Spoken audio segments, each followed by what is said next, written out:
Brand new leaks for Ahsoka Episode 5 have surfaced online, answering fans' speculation on what's happening with Ahsoka in the World Between Worlds. One must destroy in order to create. I've also included some other leaks which match up nicely with the new ones. However, brace yourselves for this, the most talked about leak for the Ahsoka show to date isn't happening. I've got a bad feeling.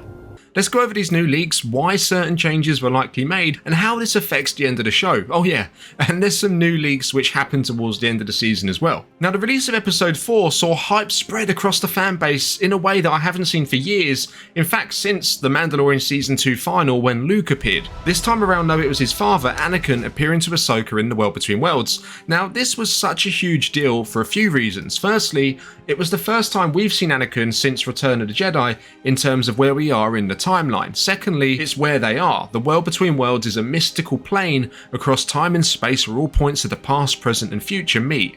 Although it's not intended for this, it does make time travel possible within Star Wars. Now, to really get a grasp of these new leaks, we need to take in the biggest questions that we have on the back of episode 4. What actually happened to Ahsoka towards the end? Is she alive now? Is she dead? Is she physically in the World Between Worlds? Could she use that as a way to get to the new galaxy, or is it just her presence in there, her spirit? And that goes hand in hand with the questions we also have for Anakin. He doesn't look the same as what we saw in Return of the Jedi, he looks more like the Clone Wars era Anakin, and I would say a little bit younger than what he appeared to be in Revenge of the Sith. If you notice as well, there's no Force Ghost glow around him, and he also has a lightsaber. And then of course we get the Vader music playing towards the end. The list of questions we have off of episode 4 could honestly go on and on and on. However, some new leaks coming from some very reliable sources such as Making Star Wars and Bespin Bulletin reveal just what's going down, while some also come from a new Reddit account who has correctly leaked some bits of information for the first 4 episodes, which adds further context to what some of the more known leakers have had to say. So I guess we should start from the beginning, and that is with Ahsoka not actually being dead at the end of episode 4. Now, that might seem obvious to some of you because it's the Ahsoka show,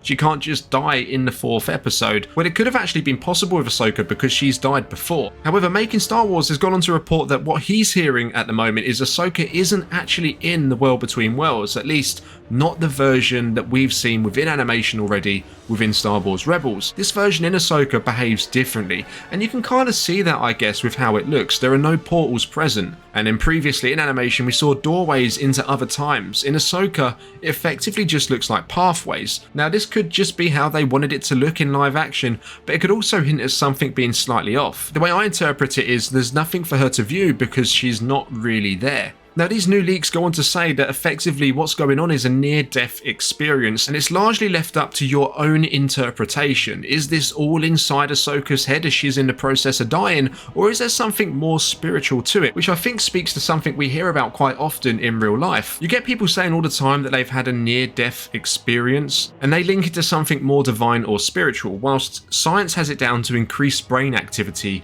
at the point of someone passing away. Now that sounds exactly like the situation we find ourselves in with Ahsoka. Could it all be inside her head, and that would mean that Anakin isn't really there, it's a figment of her imagination? And that kind of would go a long way in explaining his appearance as looking like Anakin as she would remember him, not as a Force ghost. And it would also explain why he does look a little bit younger than what he did in Revenge of the Sith, and the fact that he has no Force ghost glow around him. Or could it be more spiritual, which is actually the side that the Reddit leak has taken on this, and Anakin is actually reaching out to Ahsoka through the Force. Now, one of the more popular theories is that Anakin is a Mortis god. Now, the Reddit leaker hasn't heard that that's the case whatsoever, and I think that could also mean the same could be said for the son misleading Ahsoka. Now, a previous report widely circulated around the community apparently leaked the meaning of Ahsoka being in the World Between Worlds over a year ago, and it was that she's going to learn that even if she could change the past, the outcome effectively of her present and future would remain the same.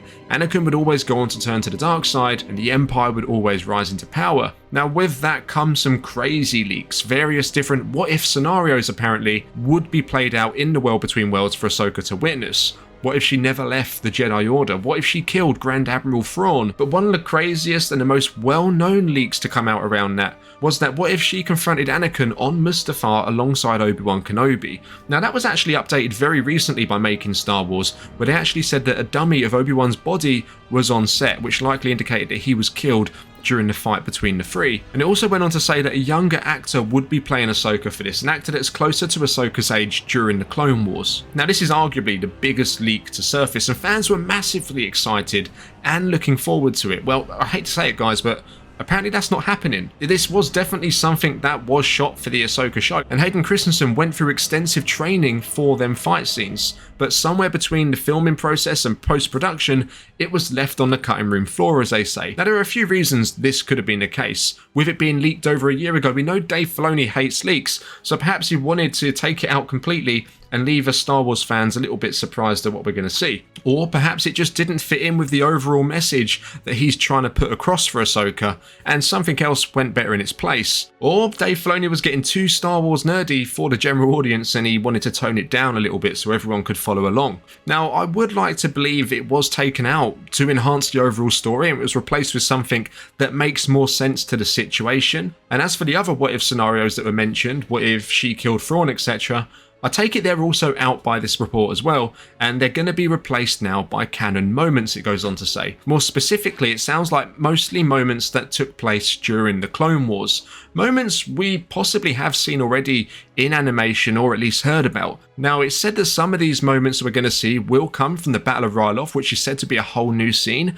and also the Battle of Teth. And maybe this will make it up to you guys who aren't too happy that we're not going to get the Anakin on Mustafar scene, but it's said that we're going to see Anakin wearing his Clone Wars armor during these flashbacks or memories, whatever they turn out to actually be, and that these scenes will still be played by a younger actress for Ahsoka. And it's actually coming out now that that actress is going to be Ariana Greenblatt, who was apparently in the Barbie movie. Yeah, I never thought I'd be talking about Barbie in a Star Wars video either, but here we are. Okay, so Anakin isn't going to be the only special appearance during this World Between Worlds part of the show. Apparently Captain Rex is also going to be involved, and what's more, he's going to be voiced by Tamara Morrison, just that Tamara's not going to be inside the armor. They're going to have a body double in there, which means that Rex is probably going to keep his helmet on. Now, with that being said, it looks like we're going to see Rex in multiple different scenes because we're going to see him in both Phase 1 and Phase 2 Clone Trooper armor, so I think he's going to be appearing in a few different battles here. Although it's not reported, if we're getting that deep into the Clone Wars, we could expect, I guess, some familiar faces to appear as well that haven't been mentioned. Just imagine if they had Ewan McGregor involved as Obi-Wan somehow. Whilst there's more likely to happen in the World Between Worlds that's actually being reported, including what I would expect to be some quality dialogue between Anakin and Ahsoka, it does come to an eventual end when Ahsoka is pulled from the water on Satos by an X-Wing pilot, played by Brendan Wayne, who is the guy who portrays Din Djarin under the suit, with Pedro Pascal usually coming in afterwards just to do the voiceover work these days. Now, does that mean there's a possibility that Din Djarin could show up at some time as the actor's already involved with Ahsoka on set? That's just my speculation there, but it would be pretty cool. Now, before Ahsoka awakens back on Satos, she experiences a flashback of the Siege of Mandalore, and this is said to be the last scene within the World Between Worlds, or at least the last flashback she'll witness. So essentially what this means is the bad guys have gone to the new galaxy and Ahsoka and Hera are stuck behind, and she won't be able to use the World Between Worlds to enter the new galaxy as far as I'm aware, unless the whole near-death experience actually gives her the idea to try and access the real portal into the World Between Worlds to get to that new galaxy. That would be pretty cool, but again, that's just my speculation there. Now, whilst the original leak from last year hinted at the idea of the World Between Worlds scene being a way for Ahsoka to realise nothing she could have done would have changed fate, the Reddit leaker goes on to say the message now is effectively live or die, and I personally like the first one a little more, and Making Star Wars has also added that he believes the original message still stands, although they could both line up in the same way. If Ahsoka dwells on the past, she won't be able to move forwards. Effectively, she's already dead. She needs to live, she needs to move forwards to survive and continue. Now, one other older leak that hasn't been ruled out by these new reports is the fact that Darth Vader would be appearing. It was said the team that brought him to life in Kenobi were involved in working on Ahsoka with that character, and it would likely be a World Between Worlds flashback. And a lot of people were speculating it could be a live-action version of his fight with Ahsoka. Now, this is an older leak, so I'm not sure if it still stands, but effectively, if it was, that fight between Ahsoka and Vader, then that wouldn't be a what if scenario, that would actually be a canon event, which apparently is what they want to stick with. So that could still be in. Now moving forward to the end of the season, and it said that Shin and Baylan will survive, so that's my theory out the window that one of them's going to perish. I'll take the L for that one.